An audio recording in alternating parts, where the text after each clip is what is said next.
Hello, everyone, and welcome to day 5 of our 5-day meditation challenge. I'm Amanda Elo'esh, and I'm dressed a little differently, and it's because I'm so excited for our 5th meditation. It comes from the Go Ask Alice Oracle and Tea Party game. I know it's backwards on here.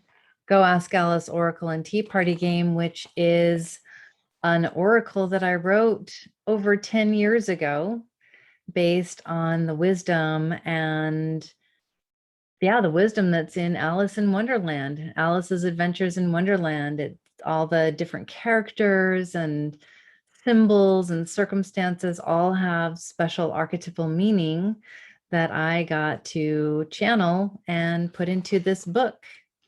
And it's an oracle, so you can draw a card just like you would any oracle deck. And you can look up the meaning of the card, and each of the oracle card readings has at least one meditation. And I thought it would be fun to bring the Go Ask Alice Oracle and Tea Party game into our meditation. Because meditation doesn't always have to be very serious. I wanted to bring a little bit of play and fun into our experience. So the surprise that I had for you is that you're not only going to get the meditation, you're going to get the oracle reading as well. So the card that I drew for us today is one I love. Let's see if we can get it in there. Again, I know you can just see the image. It is Queen Alice. She is going up the ladder.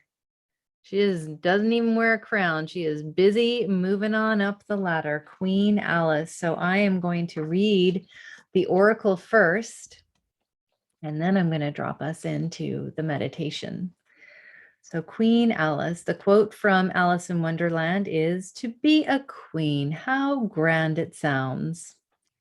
And this card, this oracle, is about promotion, accomplishment, upgrade, celebration, and advancement. Alice bounds into the last square, throwing herself down to have a little rest, and immediately finds a golden crown upon her head.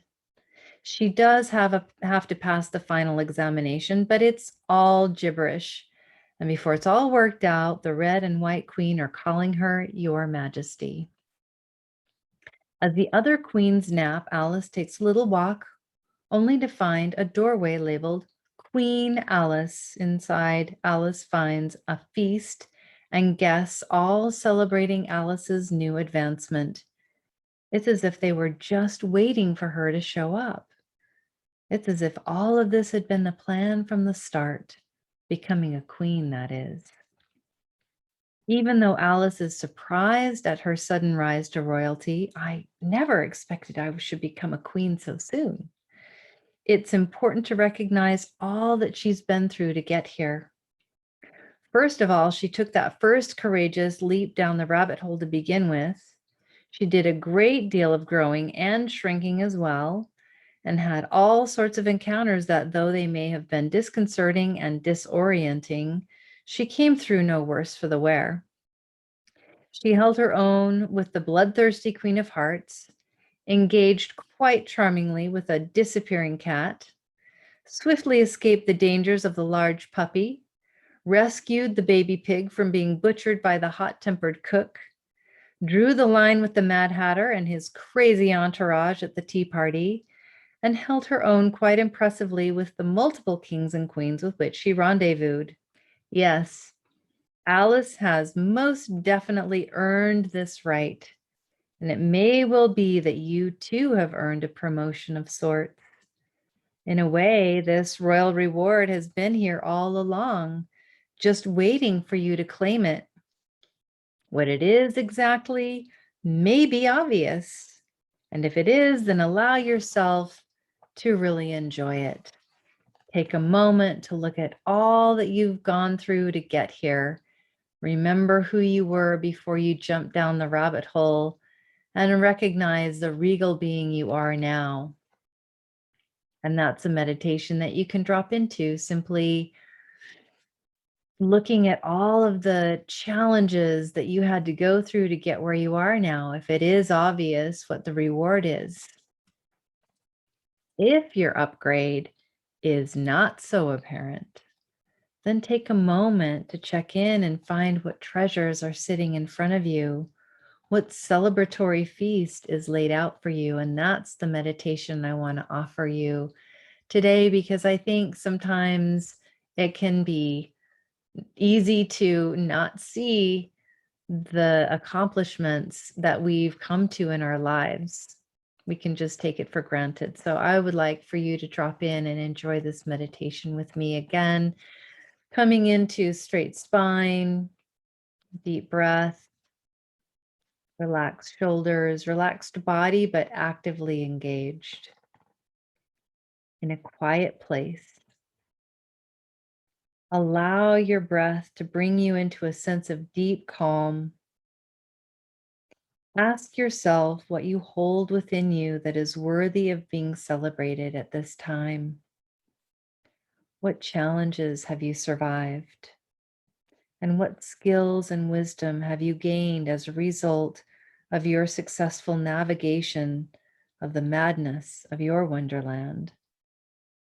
Remember that having challenges and running into obstacles isn't a sign of failure. It is only proof that you've been on the training course for something better.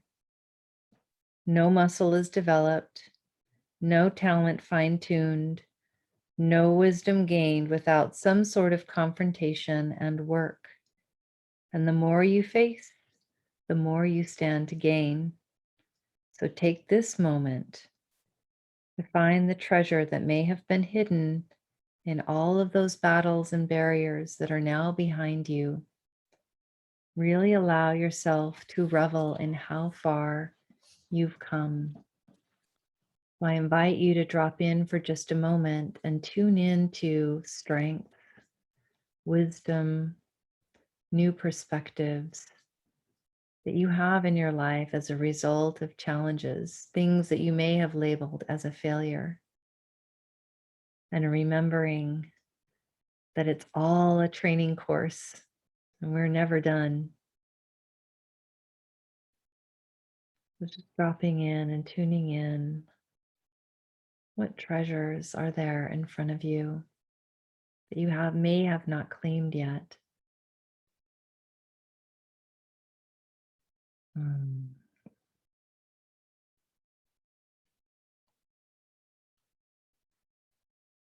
And as you sit with that query, you can drop into again and again. The third thing that I said I was going to do today is give you an invitation.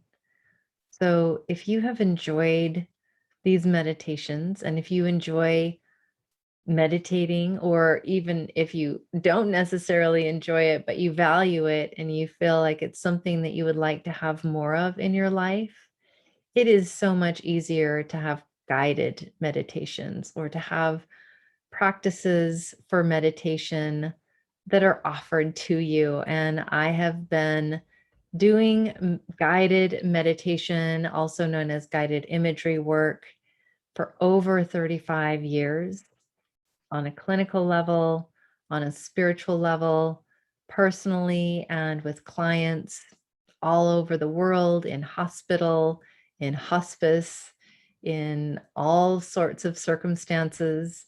And it's one of my strongest practices. And I would love to invite you to join me in becoming a member of a Patreon page that I created for the nonprofit Living Wisdom Church. So there is a monthly practice that's usually some sort of meditation. There are many guided meditations already there. There's music, there's sound healing songs that I've recorded from sound healings I've done. There are all kinds of great articles, all kinds of great resources to support you in deepening your spiritual practice, including loads of guided meditations. And they will continue to be expanded upon. There will be more added as we go.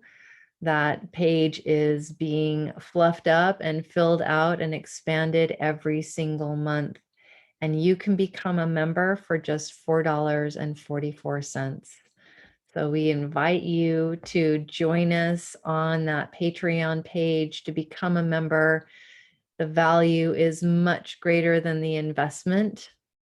And it's also going to support a great cause, Living Wisdom Church. Our mission is to help folks access their inalienable sovereignty by creating safe and sacred spaces for our diverse community to learn, heal, and grow together. And there is a free guided meditation on there for everyone. You just have to go to the page and check it out. And it's at the top, it's pinned at the top, and it's called Emerging Through Crisis. So please go check it out, become a member. Thank you for joining us. Thank you for tuning in. When you resource yourself and bring yourself into greater peace and loving kindness, you make the world a better place. So thank you for doing that. Thank you for joining me. And until we get to connect again, may the source be with you.